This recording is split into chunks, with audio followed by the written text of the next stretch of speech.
Welcome back, everybody, to the Filmmakers Roundtable, the podcast dedicated to films, filmmaking, and getting insight from filmmakers working in the industry. I'm Thomas. I'm Dylan. How we doing today, Dylan? I'm doing fine. I actually had my week slowed down finally today. Yeah. As I told you before the podcast, I've been applying to jobs. I had to reapply to a Same. job with another person, send my resume. Had to go down to my job currently right now because we're making a studio space down there in the station, so we had to work on that today. My phone died. That's why you couldn't get in contact with me today. Yeah. And now I'm here, and things have slowed down. Cool.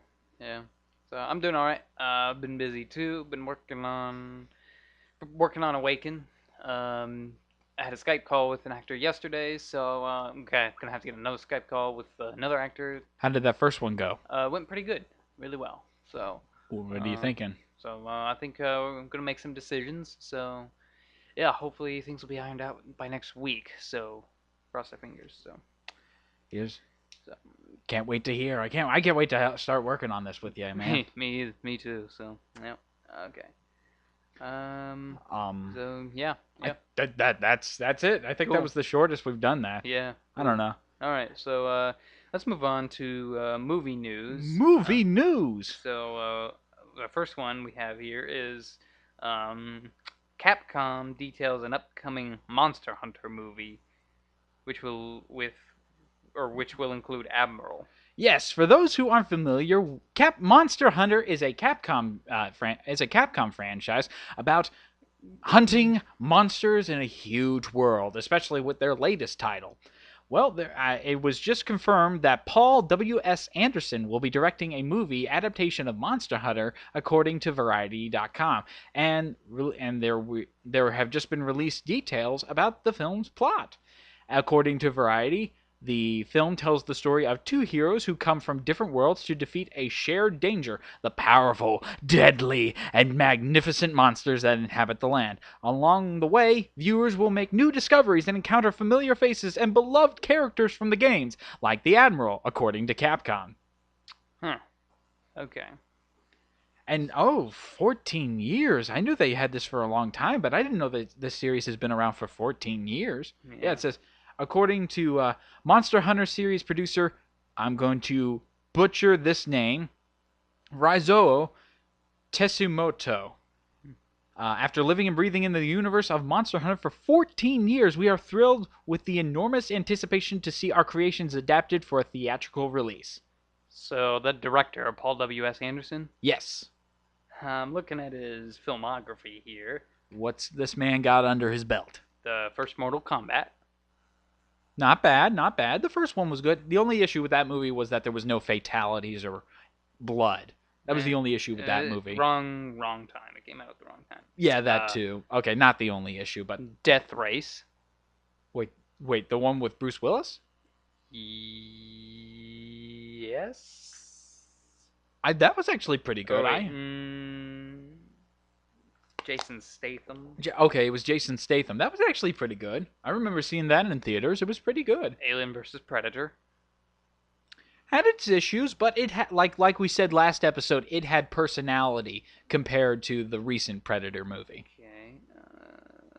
I think he's done all the Resident Evil movies. No wonder that name sounded familiar. Oh yeah. Okay. Pompeii. Pompeii? No, volcano. Oh, I know about that, but I've never seen the movie. It came out in 2014. Looks and sounds like it came out in 1990. The Three Musketeers. Death Race 2 and 3. I didn't even know they made. I didn't even know they made a second and third one. Apparently, they're making another one right now. Of course they are. Shopping. Is that just literally the title, Shopping? Yeah, it came out in 1994. It's a guy released from prison, meets up with a girlfriend, they steal a car and go shopping, crashing the vehicle through the window of an upscale store, then stealing. It's like that's like if you took that whole beginning chase scene of Blues Brothers and turned it into an entire movie. Yeah. That's what that sounds like. Yeah. Pandemonium. Or wait, he didn't direct that. No, I think he just produced that. Right? So. So he doesn't have a whole. He Oh doesn't. yeah, there it is. Death Race Beyond Anarchy. There it is. Yes, there it It's is. coming out. Oh, it's already out. Well, Came out just a couple days ago on the 2nd. well, shoot. Yeah. Well, so Paul W.S. Anderson, he's got a few notable films under his belt. Not really big hits, No. you know, considering Mortal Kombat, like you said, came out at the wrong time. Yeah. Some creative choices. Death Race, which I thought was pretty good with Jason Statham, but it definitely I don't know. I'd have to watch that again. Again, it was pretty good from what I remember, but I'd have to watch it again. Yeah, that came out in 2008. Yep. Yeah, 10 years ago. That was actually a year after I saw the original Death Race 2000, Oh yeah. which if you haven't seen that movie, watch it. It is something.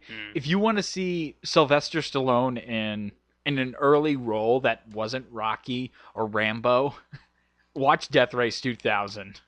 Just a context. He plays a guy who has a giant knife mounted on the front of his car and Tommy guns attached to where his headlights should be. All right then. It is awesome. Watch it. All right. So, what's our next bit of news, Bill? Our next bit of news, good sir. Let me go back over to the document just to keep in this.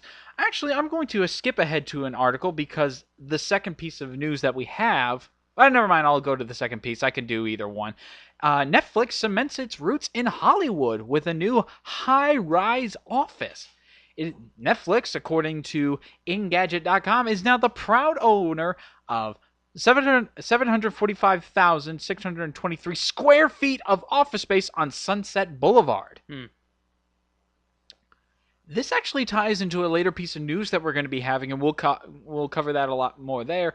But Netflix is really starting to gain some ground in Hollywood. That's a big step because Netflix has been Netflix was the alternative to was seen as the alternative to TV. Yeah. Well, it is the alternative to TV, but in the way of readily available content, but also in the way of less limitations for producers and directors. Yeah. Yeah, because TV, it's limited by the network limitations, the network guidelines, and the FCC guidelines. But Netflix, it doesn't have that issue. So there have been a lot of shows on Netflix that have pushed more boundaries and what you couldn't do on television. And now that they're setting it up in Hollywood, they might grow themselves into an actual Hollywood studio, like their own Hollywood studio. Yeah. And what's your take on that, Tom? I think it's good that they're growing. They've come a long way because they started off as a competitor to Blockbuster. That's just like delivering movies and stuff. So it wasn't anything like it was today, which they actually offered to buy Blockbuster a long time ago. They did? Yeah, but that was a different time. So you may think, in hindsight, that may seem like a stupid idea to turn them down. But again, it was a different time. Definitely. So I can still remember the early commercials for Netflix before they became the powerhouse they were. It was the staff meeting where they had a bunch of people dressed up to represent certain movies. We got a wide selection of children's programs. That's you, Pinocchio. Oh yeah, I remember that. Yep. We also had yeah. Well, this actually ties into this next article we have. The Hollywood Empire strikes back against Netflix. According to Bloomberg.com, Sony and Warner Brothers and Lionsgate are forced to fight back with lucrative counteroffers because, okay, here's a bit of context. Take your Breaking Bads, all your really hit shows on Netflix. Those were lucrative offers made by Netflix to the directors, to the directors and the producers. Essentially, you come make it under our name and we'll provide you this. So for the big Hollywood studios right now and some television studios, they have to make counter lucrative offers. In fact, let me just scroll down a bit because I saw this was an interesting piece of news. Okay, here we go.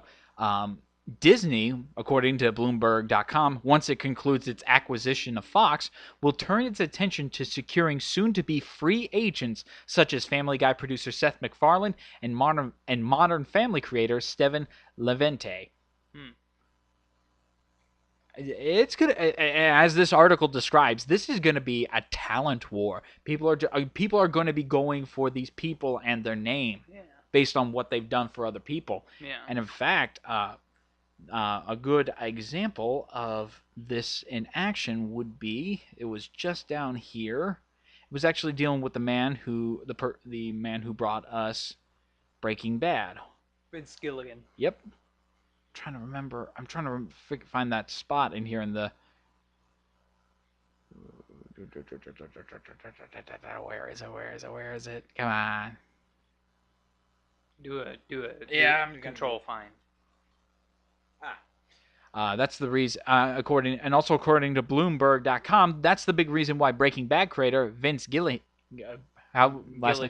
Gilligan's Island. Okay, Vince Gilligan struck with Sony Pictures when his contract came up for renegotiation this year, according to people familiar with his decision.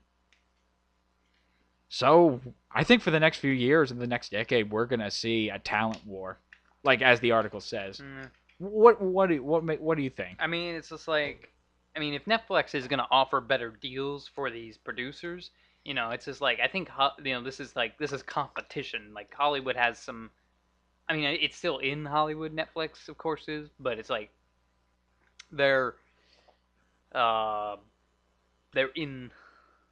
They're kind of doing their own thing. They're like it's competition essentially. So Yeah, and I think if Hollywood wants to compete with Netflix, they're gonna have to offer better deals and everything. definitely. I can't wait to see what this comes out with. What this brings about. Yeah.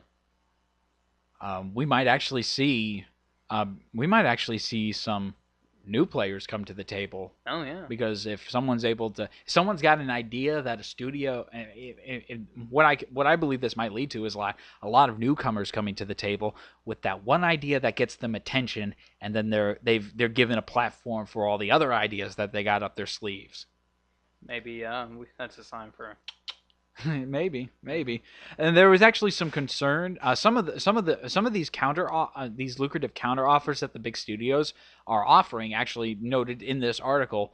Netflix doesn't actually do a lot of the hand holding. Hold on, let me clarify that real quick. Yeah.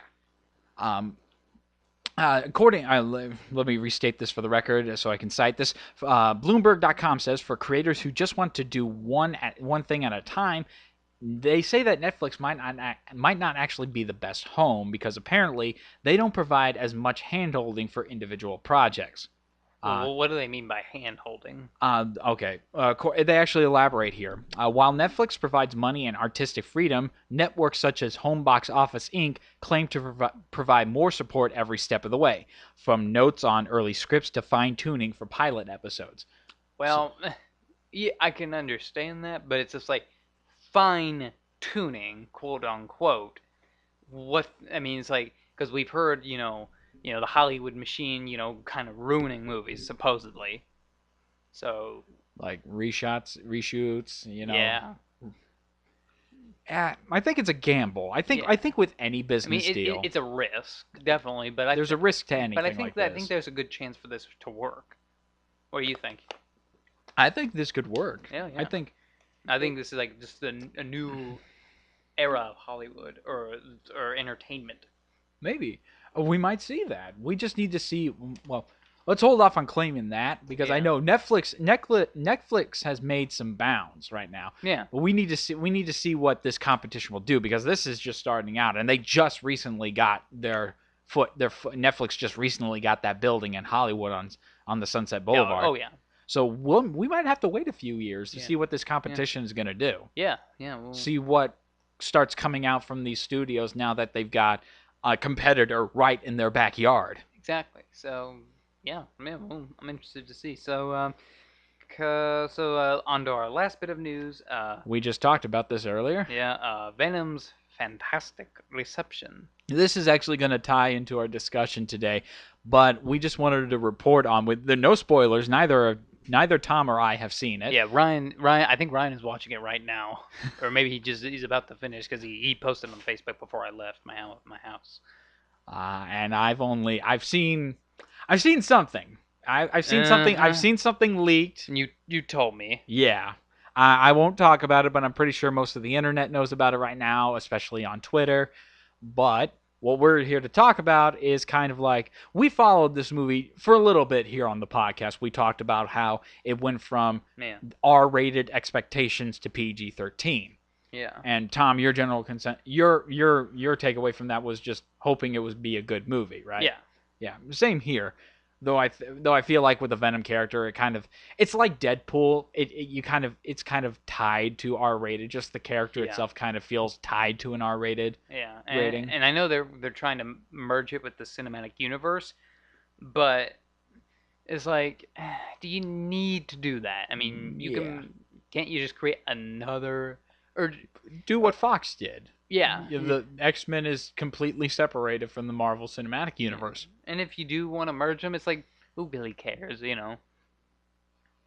I'm pretty sure he's got plenty of fans out there. Oh yeah, he does, but But what we wanted to report on, and this will be a little primer to our discussion later, the current critical rating on Rotten Tomatoes is 30%.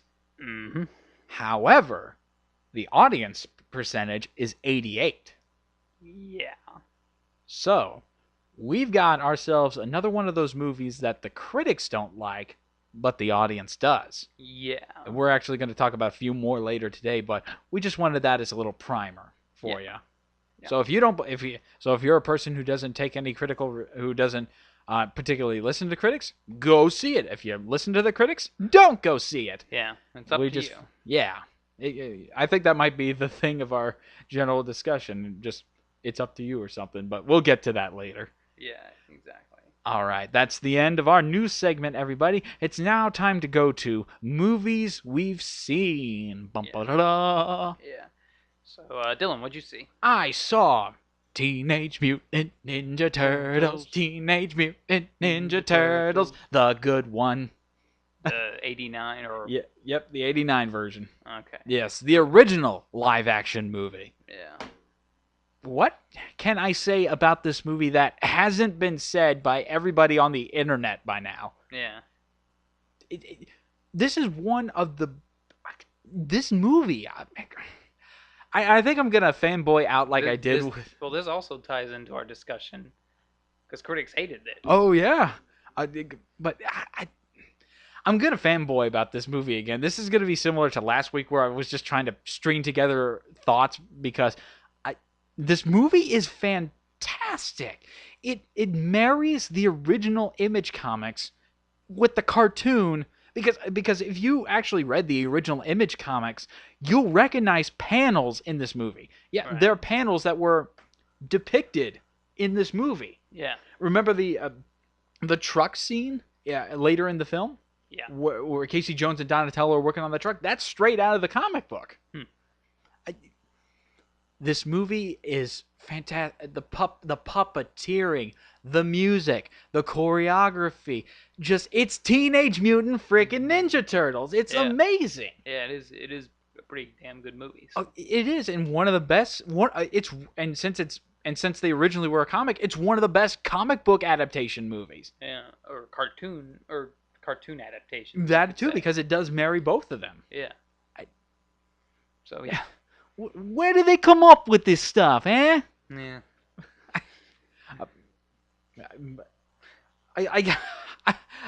This is last week again. I am sorry if you don't like if this is a bit annoying, but it's like where do I begin? It's like where do I begin? How do I focus just on one thing?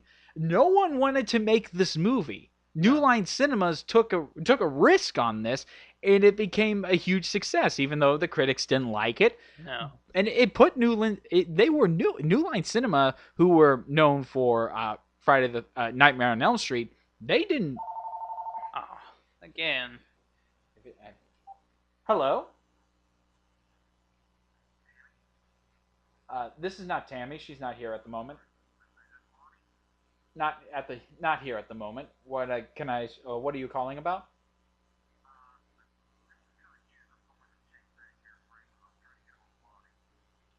What seems to be the issue? This is their son.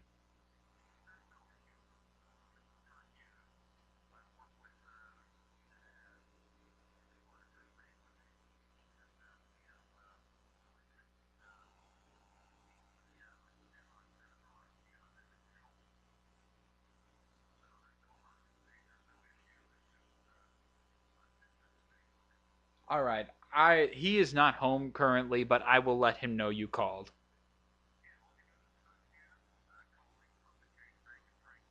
Thank you. Have a good day. Bye. Okay. Okay, back to where we were going. Yeah, you I might want to edit that out. My phone I, might have picked it up. I will, but Yeah. it's just I love this movie as a kid. I love it now. Yeah. It's got so many quotable lines. Yeah. Time. Damn. Well, that just brings me back, man. Yeah. I may have the nostalgia goggles off, but on right now, but I could take them off and still say this is a damn good movie. The story's executed well. Shredder is menacing. Mhm. The Darth Vader parallels are there, but I think that really works to its Yeah. advantage. Though I do kind of wish they got Uncle Phil in Yeah. the real life to do it. Oh, that would have been awesome. Rest in peace, James Avery. Yes, yes. I'll dine on turtle soup Yeah. with mounds of fluffy mashed potatoes. Tiny onions swimming in a sea of cream sauce. Oh. God damn. We're both fanboying out here right now. Yeah. But yeah. Well, you are more. Well, yeah, but see this movie if you haven't. I will recommend you see the second one as well. While we're on that topic, see the second one. It's not as great as the original because they had to tone it down, so a lot of the light cursing and violence from the first movie is gone, but it is Ghostbusters.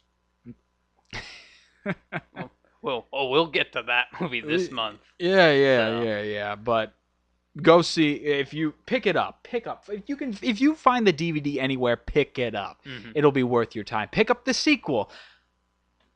And this might throw me in some hot water, but I very lightly recommend the third one Why? to see how the movies fell off after a while.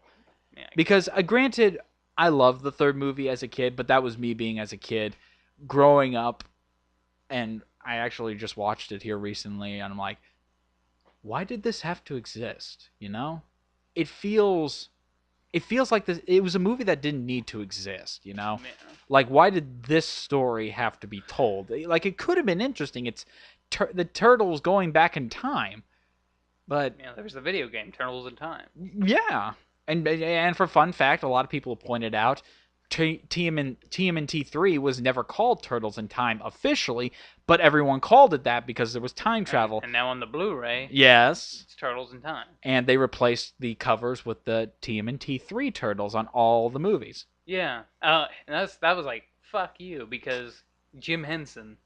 Yeah, Jim Henson, that rest in peace, Jim Henson, that man and his puppetry and his monster creation house, they produce some of the best damn effects in the world, man. Yeah. Yeah. So. Go watch this movie if I haven't convinced you with my fanboyish ramblings. This movie still rocks today. Rocked when I was a kid. It still rocks now. Cool. Yeah, I'm not the biggest fan of Ninja Turtles. I've seen the first one. The only other movie I've seen is the one that came out in 2007. Ah, yes. I remember watching that. I remember watching that one in theaters, and Same.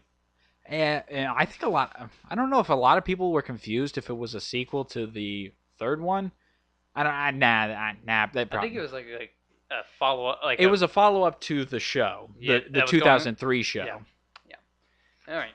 So anyway, let's go on. So I rewatched Solo, Star Wars story. Yeah. So yeah, I was like, it was better, the second time because I kind of knew what to expect.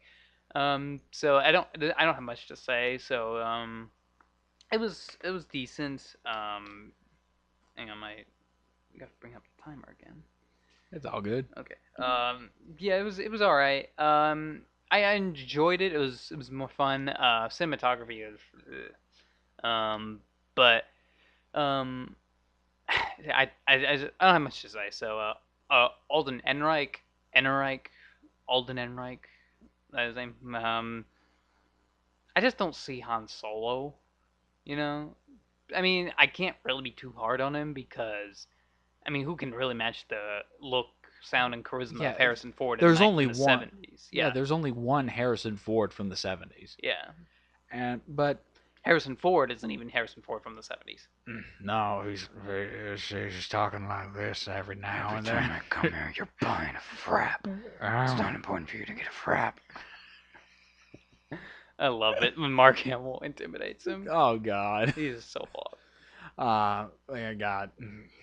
But yeah, that was my little resentment when I was seeing the trailers. I was holding judgment till I saw the actual movies, but when I saw him, I was like, I can kind of see it, but I like certain parts of him at certain angles. I was like, okay, yeah, but then overall, I was like, I don't see a young Harrison Ford there. But like you said, who can match Harrison Ford during that time? Yeah. So, um, yeah. I'll save my further thoughts because I have a couple ideas for reviews. Uh, on the YouTube channel. So for some of the Star Wars movies. So, but we'll Dylan, you and I will talk about that in private. So, Yeah, but those are topics for another day. So yeah, maybe next year. So yeah. okay. We will now move on. To our discussion. Yes. Critics and audiences.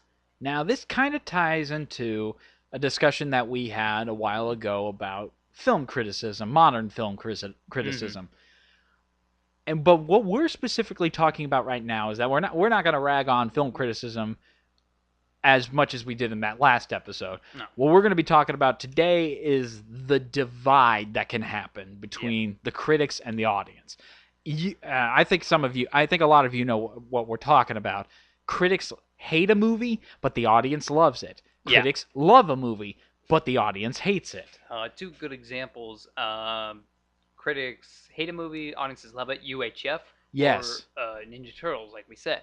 Like a fun fact about UHF, when the reviews started coming in, Weird Al actually wondered if he had ran over the dogs of the critics because they were really harsh. Yeah, and opposite of that, The Last Jedi, audiences hate it generally.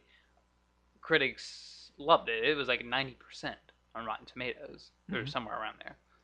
So there have been plenty of discussions about this divide, like the disconnect between the film critic and the general audience goer. And there's a lot of reasons why the critics go the way they do, but sometimes you can never tell because another good example, because this leads into examples of movies you think, why did the critics love this? Like, when you think of a critic, you get a certain image in your head. Yeah, like and you Roger make Ebert or Gene Siskel. You make some assumptions. And you guess, oh, they wouldn't like this movie because of your assumptions about them. But Roger Ebert actually loved Beavis and Butthead. I was just about to say. Beavis and Butthead Do America. The critics loved it. Yeah. And you think, really? Beavis and Butthead, a movie about them, the critics loved it? They did. Look it up. Yeah. I would say like Bill and Ted, or I haven't actually looked up Bill and Ted, but I think that would be a prime example. Granted, as a general audience member, I love those movies.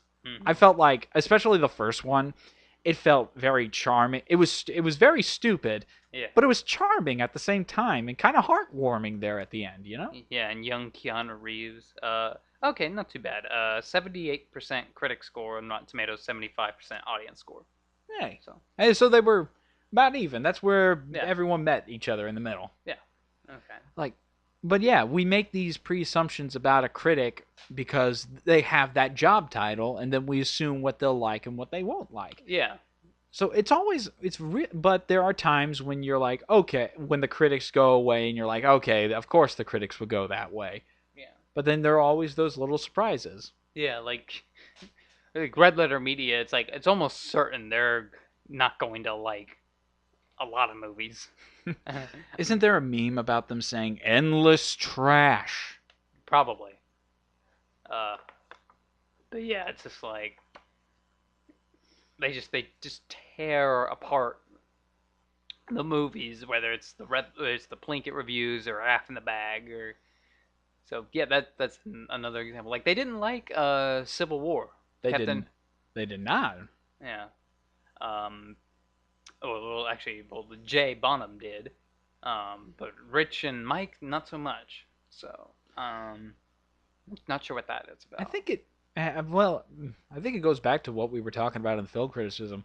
It's all subjective. Oh, Art absolutely. is subjective, and it's based on who you are, your personality, likes, Yeah. dislikes, your personal Yeah, background. yeah, and I've touched on this before. It's just like, even though I don't like the arrogance a lot of critics have, because it's like, it seems like even if they don't actually go out and say that, say this, it's like their word isn't law. No movie, with very few exceptions, is officially good or officially bad. So, And I think I think we alluded to this earlier in the podcast. Just at the end of the day, it's up to you yeah, what you think about a movie. exactly. So, And I mean, hey, if you like to stick it to the critics, as some would say, look for those movies that the critics didn't like but the audience did. You're sure to find a treasure trove of that. But yeah. I would like to sit down with a. I would like to. You know what I would like to do? What would you like to do? Sit down with a film critic, like Sorry not about just. that. It's all good. I would like to sit down with a film critic, not just any film critic, but a film critic who did a review for Beavis and Butthead. Like, Hmm. get two movies where they went one way, where they liked it when we thought they didn't, Hmm. or they just get some examples of where the critics and the audience differed, where they loved it or they hated it, but the Yeah. audience loved it and the audience hated it. Yeah. I want to sit down and talk with them and get their perspective. Yeah. Like, get a bit of insight, because it all goes back to personal background, and it's really subjective. But Yeah. I want to understand the thinking. Yeah. I found a list on ScreenRant.com Ooh. about critics, where critics and audiences can't agree on. School of Rock. Critics 92%, audience 64%. What? Yeah, I'm just like, Okay. Fully admitted, this is a little. I thought it'd be the other way around. Yeah. Holy cow! Like, Yeah, because I know people who love that movie. yeah. There should never be a sequel. We've gotten past that point where there could have been a sequel, but at this point, no sequel, please. No sequel. No. Did you know they did a TV show? I did, and And we never heard from it again. yeah. Okay, there's a movie I've never heard of, Yella. What? Yella, with I've never heard of it. So, 81% critic, audience 52%. So, but we've never heard of that. Oh my god, Bad Lieutenant Bad Lieutenant? with Nicolas Cage. Okay, what is it? What is it? Tell me. 87% critics, 57% audience. Refresh my memory. What was that one about? Let's see. It says on the website, the story follows thoroughly through the corrupt New Orleans police lieutenant Terrence McDye, Nicolas Cage, as he rubs his shoulders with the seediest criminals of post-Katrina New Orleans and sinks further and further into depravity as he tries to dig himself out of his gambling debts. Okay. I mean, maybe it's good. Yeah. I mean, That because sounds Nicolas like Cage does a good movie every now and then when he. that sounds like a critic movie for Nicolas Cage. No. Uh, critics found Herzog, the woman, and Cage to be the perfect match in the Herzog. Oh, that's the director. Sorry, Herzog art house meets Hollywood mashup picture. Well, the content made failure in other hands. The actor, director. So, okay, yeah. I guess it probably didn't do very well at the box office. Okay. Um, Here's another movie I've never heard of. Barbarian Sound Studio. 84%, 54%. Okay. Does that sound familiar? Oh, the Blair Witch Project. Ooh, wait, the original? Yes. Okay, tell me. What is it? 86% critics, audience 55%. Really? I mean, I can kind of see that. Again, this is me presuming who critics are and their tastes are, Yeah. but The Blair Witch Project, a horror movie. I know that got a lot of. Well, it kind of syncs up with the recognition it got, but Yeah, huh. yeah. So it's interesting. Here's another list. I kind of expected that to be more even. Yeah. I mean, like, it's like because it's a found footage movie that's kickstarted the found footage subgenre, which thankfully is dying out. But I appreciate it for what it is. I'm not a huge fan of it. I like the story behind it, being a filmmaker. Mm-hmm. But yeah, let's we can. That's a topic for another day. Yeah. Killing Them Softly with Brad Pitt. 74% critics, 44% audience.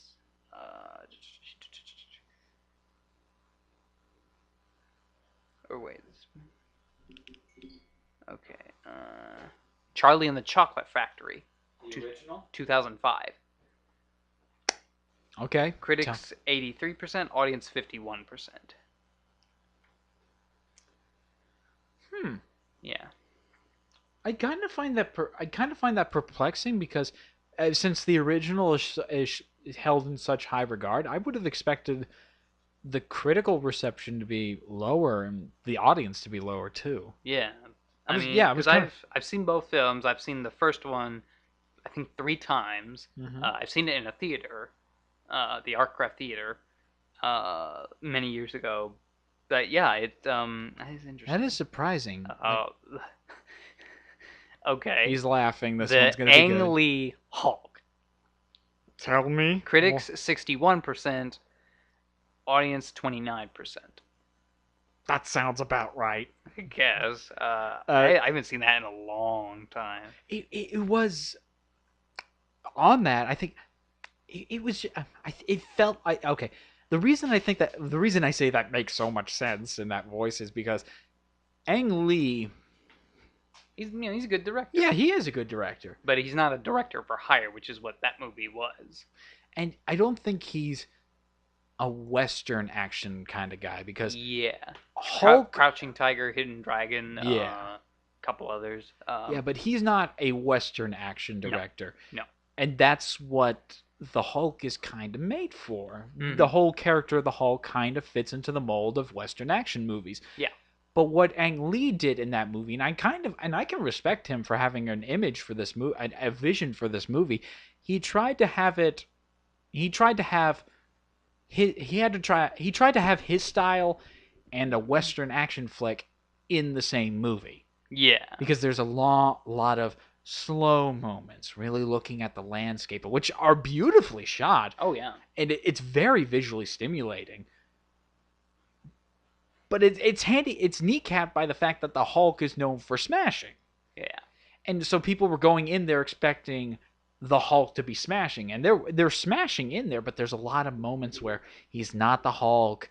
It's really just it's an experience. Yeah, and that doesn't really work for superhero movies. But so that's why we're getting off topic. Yeah, here, that's why I understand that critical divide right there. Just a few more. War of the Worlds, Tom Cruise.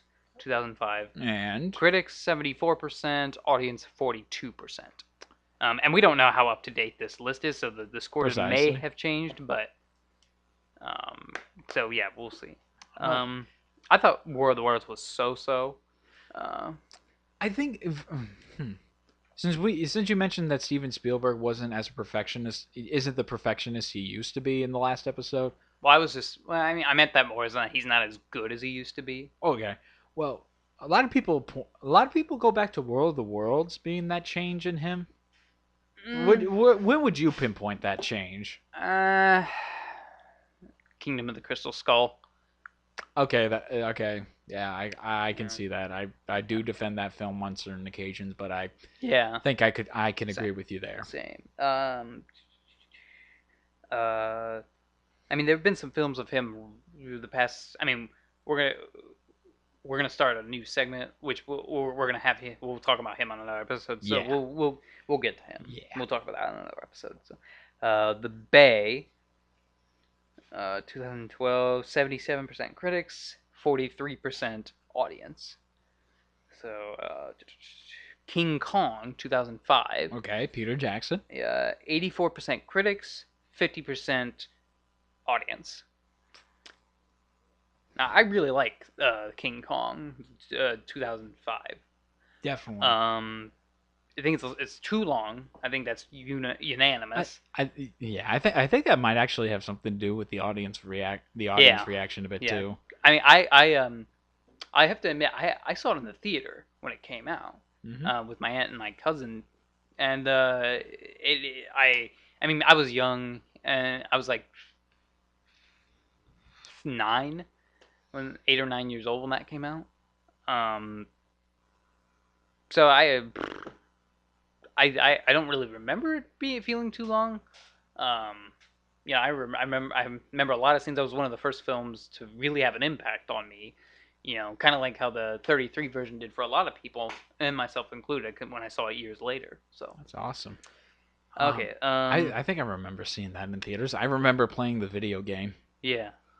That was fun. Throwing So spears at dinosaurs every day. oh, the video game. Yeah, I Yeah, still have that. That's a great game. it is limited ammo. I love that, but Yeah, no, the spear throwing did kind of get monotonous because yeah. that's what you always had to keep But doing. it gets you an adrenaline run. Oh, it We'll, does. we'll talk about that on the YouTube channel sometime. Ooh, yes. So okay, we might do a let's play of that. Oh, I'd be up for that. Cool. Okay. What I just we'll talk about that when we do that. There's something about the difficulty setting in there Ooh, that yeah. I love. Okay. So okay, I've never heard of that movie. I'm gonna skip that. We Are What We Are. Never heard of that. I think critics 85%, audience 49. Can't really give our opinion on that. I'm. What's something that we? Okay, The Witch The Witch. in 2016. Oh yeah, The Critics Witch. 90%, audience 54%.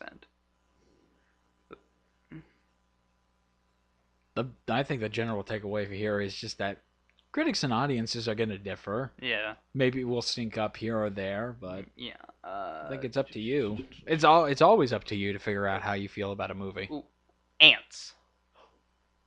Tell me, because I Critics 96%, audience 51%. that syncs up so well with the reception of Bug's Life. Yeah. Made the most money, but the critical reception was actually lower. Yeah.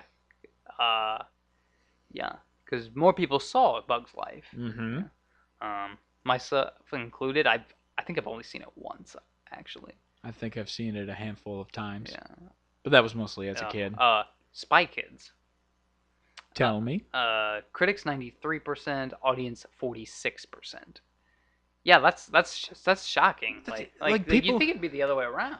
Yeah, Because I know a lot of people that I mean we grew up with the Spy Kids movies. Yeah, I love the first two. The third one. It's the third one. Yeah, it's the third. No. I love the third one much better than what the fourth one was. Oh well, that's unanimous. Yeah, I'll give three credit for doing something. Oh yeah. I haven't seen the fourth one. I'm not going to. But like the first two at least are like really treasured by people. Oh you yeah, know? yeah. I was like, I think why isn't the other way around? Yeah, I would kind of figure the critics would be a little bit more towards average, but the audience would be actually a bit higher. Yeah, exactly.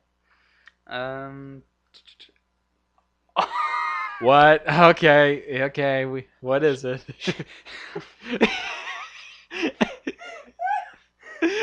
Tell me. I'm bracing myself. I'm bracing myself. Sharknado. Hmm? What is it? Critics. Or no, audience 33%. Okay. Critics 82%. What? What?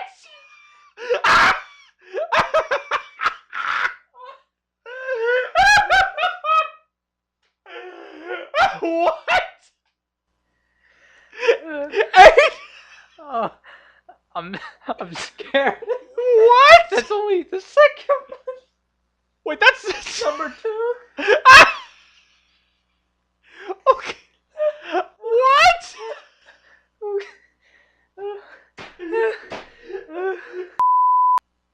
I know it's biased to say it's schlock because film is subjective. Like that's a whole discussion to have another day. Like when a movie is generally generally received as bad. Like, the prequels, the Star Wars prequels. yeah, what is that? When we put things on pedestals as great films of great achievement and such, Yeah. what about the reverse? Movies that we put in the crapper. Yeah, exactly. Okay. But goddamn. Yeah. Okay. I think we're done with this list. So, but I'm bookmarking that shit. Oh my god. I think the big takeaway, folks, like I've said this before. Wait, is that? Oh boy! Oh no! Oh crap! What happened? Shit! Oh no. Oh.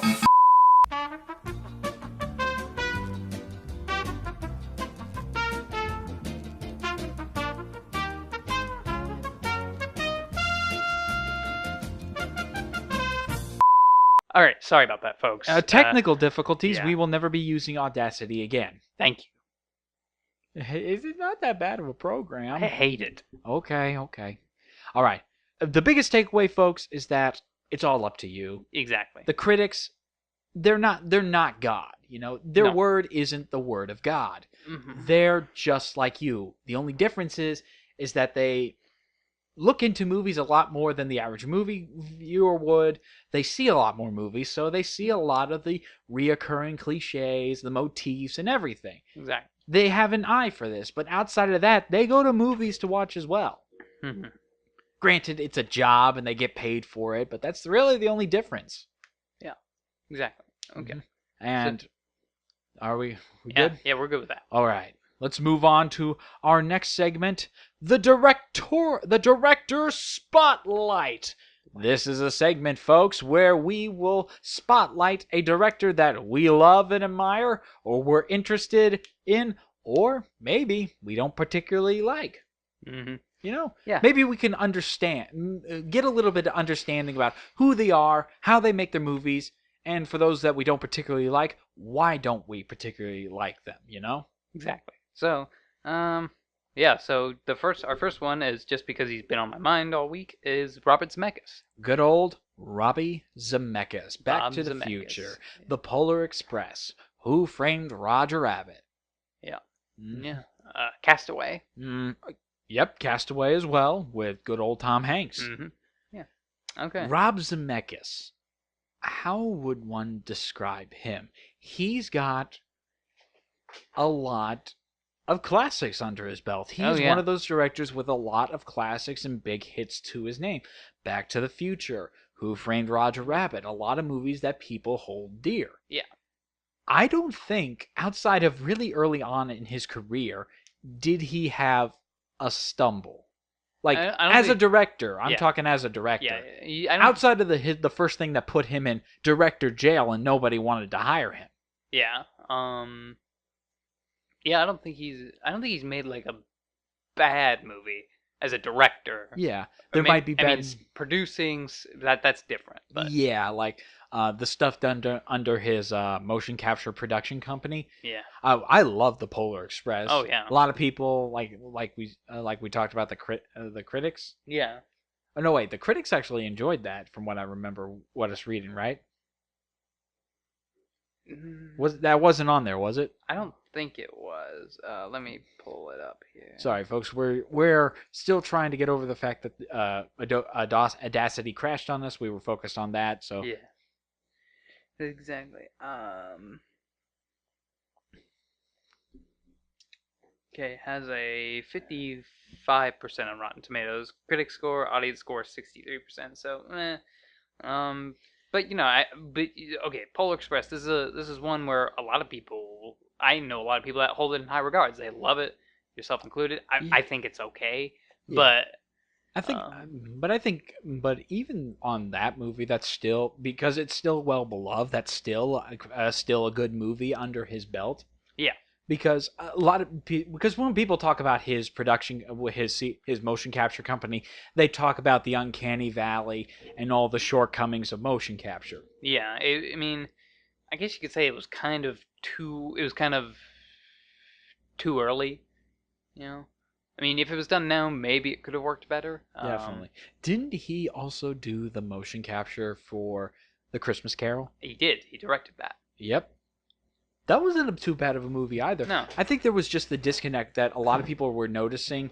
There was the motion capture, which Jim Carrey did a fantastic job in that. I will Yeah. say he did a really good job in that Yeah. movie, especially with that with Bob, that scene with Bob Crouch. Oh, The yeah, stairway that's good. scene. Yeah. That was a really nice addition to the story. Yeah. Because like we could have a discussion in December about how that movie has been done so many ways and Yeah. how each one has their own take on it. Yeah. Like, still the best version is the Muppets version. The Disney one's my favorite. All right. So, but yeah, there was that big disconnect between the motion capture and where an animator clearly animated it by hand, you know? yeah. Yeah, But- so I don't Zemekis, like I don't think, like I said, I don't think he's made like a one you could say, a movie that you can say is bad, even though I haven't seen his earlier films before Romancing the Stone and Back to Yeah. the Future. Because there was that one movie Yeah. he did before that. Because those movies didn't do well. Mhm. Like, well, which was 1941, which they wrote for Steven Spielberg, or him and Zemeckis and Bob Gale, and I Want to Hold Your Hand, and Used Cars with Kurt Russell. In fact, let me pull Good that old up. Kurt Russell. Yeah. But also, I think Rob Zemeckis is like a big.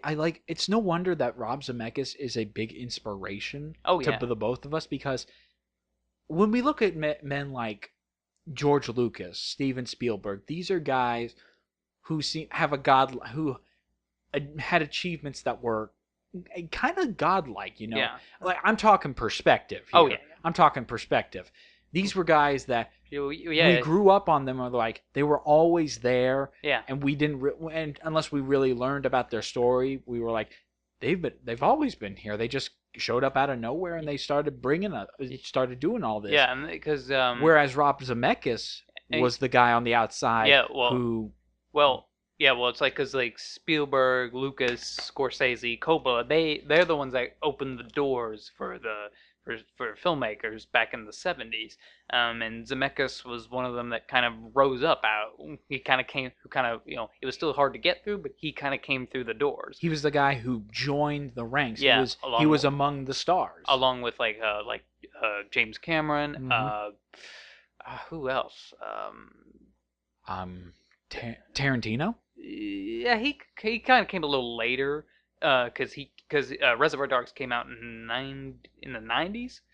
I mean, I'm sure he was inspired, of course, but there's others. Paul Thomas Anderson. Mm-hmm. Yeah, we can make a whole other But list yeah, about that. Rob Zemeckis kind of represents the filmmaker rising through the ranks and joining among the stars. So, and you can, even though some of his films are better than others, you can tell that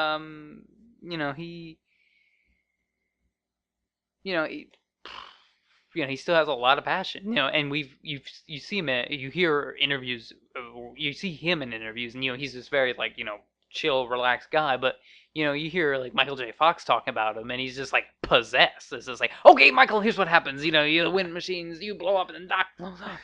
Okay. That man has dedication. I'll say that. Without being a psychopath, which we talked about on the last episode. Exactly. Like when they were doing Back to the Future Part 2, they were filming Back to the Future Part 3 at the same time. Yeah. Roughly the same time, for those who are familiar with the story behind those two movies. That man, along with Michael J. Fox and most of the crew, that man probably didn't get a lot of sleep. No, because he would have to, for 3 weeks, he would have to get up, shoot, the movie, and then Back to the Future 3, and then fly to Burbank, and then you have to go out and look at the special effects shots, see how the models whatever are they doing. were editing for the second movie. Yeah, he had 2 films going on inside his head at one time. Yeah. And he had to shift his focus constantly. And even he's admitted, it's like the film kind of suffered a bit because he wasn't able to give it his full attention. Yep. So, which is interesting. That's actually a direct quote from the behind-the-scenes featurette for Back, both movies. yep, Back to the Future. So yeah, it's like he's still got a lot of passion. The one film that's coming out, uh, Welcome to Warwin. Yep, That's what it's called. Warren Let me flip back here. with Steve Carell. Yeah, which I'm really excited to see. Okay, why don't you go back? Technology. Yeah. We know that all too well here. Welcome to Marwin. That's what it's called. Marwin. Okay. Coming out December 21st. Exactly. So, It's like, yeah. So you can tell that he still has a lot of passion. and I think he has all those hits from the past that we love today, but he's kind of like, I'm trying to think of a director that he's like. When he doesn't come out with a movie very often, but when he does, it's kind of an event if you know his name. I think It's Tarantino, because he doesn't. I mean, his films are like every 2 or 3 years, and I think Tarantino's only going to do a couple more films, which we'll talk about him on another episode. But Yeah, I owe it to you to do a director spotlight on him. Yeah. But anytime that you see his name, because you don't often see his name very often here recently. No. Because his last movie, what was it called? The Walk. Yes. Where the guy tight roping across the World Trade Center. Mm-hmm. And before that, it was Flight. Walk came out in 2015. And Flight came out in 2012. So there's a bit of few years between his films. Yeah. So which is good. Mm-hmm. So yeah, he's and I think it's good, because after he lost his production company, he got back up and kept making movies because that's what he wants to do. So yep, and I really respect that. Yep, and he almost made a remake of Yellow Submarine. That was actually shortly before his production company shut down. Really? Yeah, they were going to make a motion capture animated version of the animated movie Yellow Submarine by the Beatles. There is existing concept art, test footage, but shortly after it got shut down. And in the test footage, you see a guy, he's in the full suit, he's strumming along, but I think there was a point where he turned, and how the footage looked is that they had the actual graphics imposed over the actor. Mm-hmm. And you could tell when the guy turned, the sensors weren't working right. The legs started to cross at an angle that they shouldn't have. Yeah, not a flattering look at the inside of his production company, but like we said earlier, he did some good work. Yeah, like you said, the Polar Express or Christmas Carol, Christmas Carol wasn't too bad. So, there's an art to it. Yeah, and he's still very, like I said, very passionate about what he does. Wait, didn't he do The Adventures of Tintin? Yeah. Because I remember being pretty good. Because people really praised the one of the actors in that.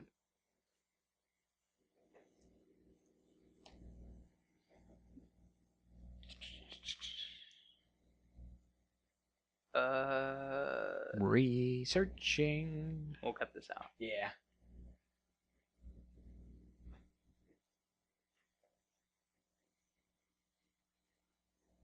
Is that Spielberg or Zemekis? No, that was Spielberg.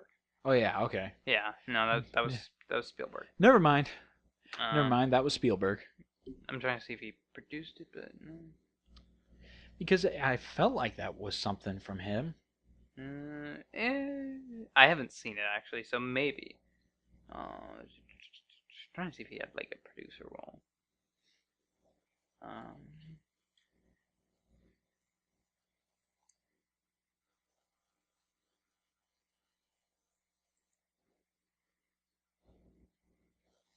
I can't see it, so but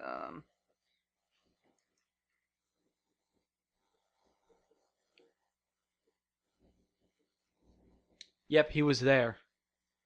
Andy Serkis was casted in it. Yeah. Mm-hmm. And Robert Zemeckis were present during the shooting. Yeah. Peter Jackson was attached to this as Yeah, well. I saw it. There's a photo of like George Lucas. I don't know what he had to do, but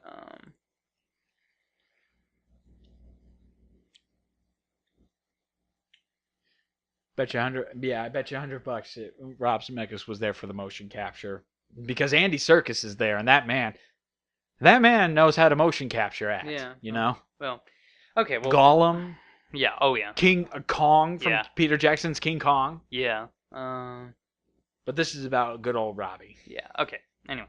Yeah, we get it. So yeah, Rob Zemeckis. I mean, what can you say about him? I mean, Because I think he's he's one of the greats. yeah, he's still going strong. Spielberg has faltered here in years. Yeah. His work isn't flawless, but No, but he's still whose is? no. Yeah, he's still going. I don't know if he does this on purpose, but it's like I appreciate that he doesn't, milk his movies. Like he doesn't continually make sequels out of them. That is respectable. Yeah.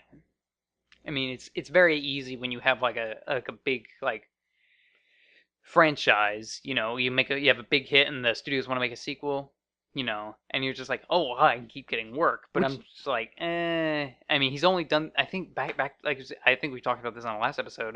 Back to the Future is the only film he's done a sequel to, let alone two. So and 2 and 3, I we still feel his dedication. Sure, they're not the masterpiece that we feel the first one is, but yeah, they're still enjoyable. I still enjoy that trilogy. yeah, It feels nice to watch all three movies because yeah, despite all of the shortcomings of 2 and 3, the ending to 3 really does cap off the whole franchise for me. yeah. So And what else is just there to say, you know? This but, guy's been working since 1972. yeah, yeah, Maybe he slowed down a bit, but yeah. well, he was kind of always slow to begin with. There were several years before in between his movies, outside of Back to the Future, that is. Well, 5 years between, 4 or 5 years between the first and second one. Mm-hmm. So, but yeah, he's still going strong. He's a true Hollywood director professional. So, without the douchebaggery.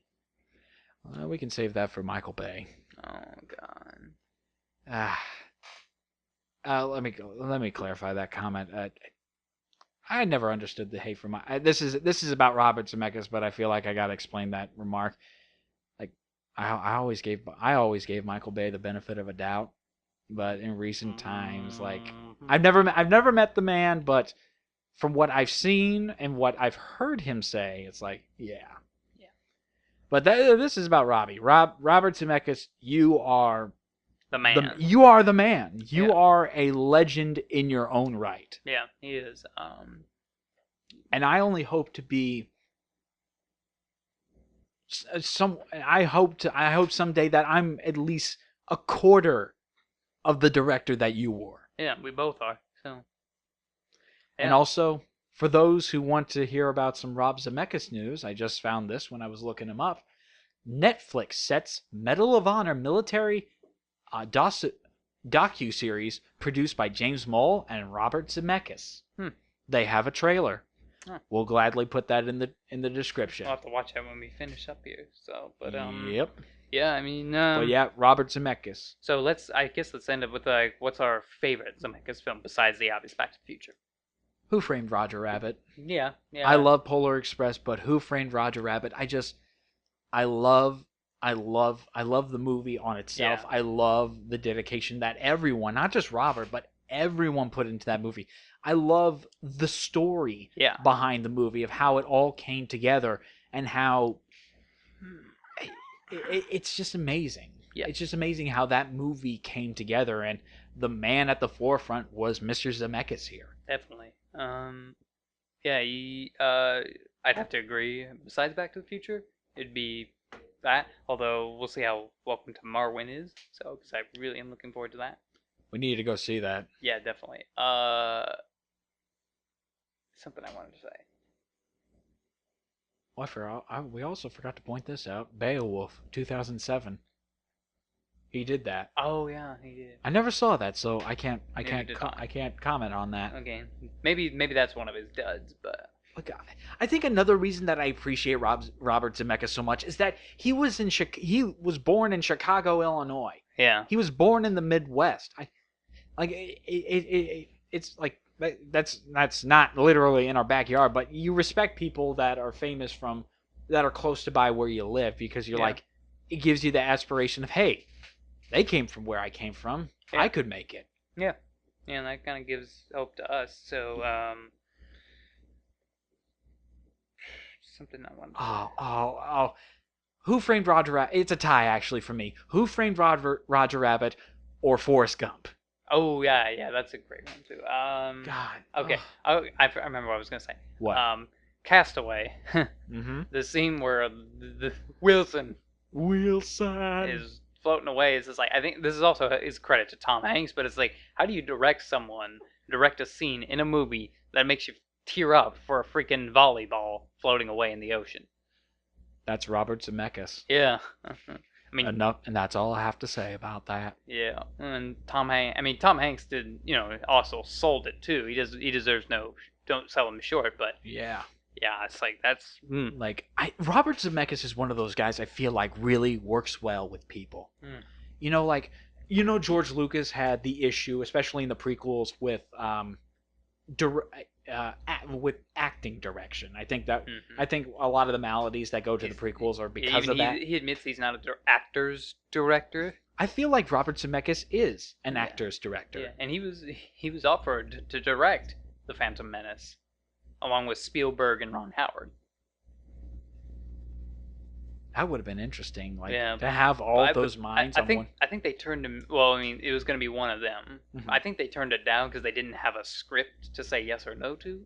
Okay. Because you see the behind the scenes of that. I mean, this is a topic for another day, but you see behind the scenes of that he didn't have a finished script for the cast even when they started shooting. Georgie, we're gonna talk about you later. Yeah, we love you, George, but there's some mistakes you've made along the way, and hey, everyone makes them. Yeah. We won't rip you to shreds like everybody else does, but yeah. Okay. But yeah, I think that does it for this discussion. So yeah. Robert Zemeckis. Wait. He's got another movie coming out. Oh, what's that? I just saw this. Hold on. Welcome to Morrowind and Chaos Walking. Chaos Walking? Chaos Walking. From Carnegie Award-winning author Patrick Ness comes a bold cinematic experience beyond imagination. Wait, hold on. Let me pick up the. Let me go to this. It's a upcoming American science fiction film based on Patrick Ness's novel, The Knife of Never Letting Go. But he's not directing that. Oh, he isn't? No, that's Doug Lyman. Produced. I'm sorry. Doug Lyman. I'm sorry. They list this stuff under the same thing. Okay, it's got Tom Holland, Daisy Ridley, Claudia Besso, Kurt Sutter, Mads Nicholson. Okay. Well, that does sound interesting. Even if it's not him directing, you've got good luck when you go to something that he produced most of the time. Hit or miss when he's producing. But, gotcha. Okay. All right, but I think that's that does it for us. Thank you again, everybody, for joining us on the Filmmakers Roundtable. As always, this podcast comes out on Monday in audio form on SoundCloud, video form on YouTube, and as always, if you would like us to check out something, please leave it in the comments below. A movie, TV show, what have you, a short film, what have you, send it our way, man. We want to see this stuff. And also, if you would like to leave any feedback, feel free to leave it in the comments below, because we're always trying to improve, and one of the biggest improvements we're going to be making here is that I'm going to break up with Audacity. Yes. I know, and you're going to divorce it. I know it's been a lifelong marriage, long marriage, but it's time. On, man. There've been good times with it, but the bad times have nearly costed us that reaction earlier. Exactly. But folks, leave us your feedback. We welcome it. in the comments below. Anything that we mentioned out through here, like a trailer or such, a special link, it'll be in the description below. And as always, first off, I do want to apologize for the out of orderness, the episodes being out of order on SoundCloud and potentially on iTunes, if anyone has noticed that. What happened was when I uploaded all the episodes again, I assumed that SoundCloud would upload them in the order that I dragged the files in. Yeah. However, after we got when we got the unlimited uploads. Yeah, so I uploaded them in bulk, thinking that okay, it'll upload in the order that I put the files in. It didn't do that. It uploaded by the smallest size first. Yeah. So that's why the episodes are out of order. So we're going to try and rectify that by keeping ourselves in order from here on out. All right. So, but without further ado, keep on filmmaking. Yeah. Thanks for watching this week's episode, guys. Make sure to follow us on SoundCloud and iTunes, as well as our Facebook and Twitter pages.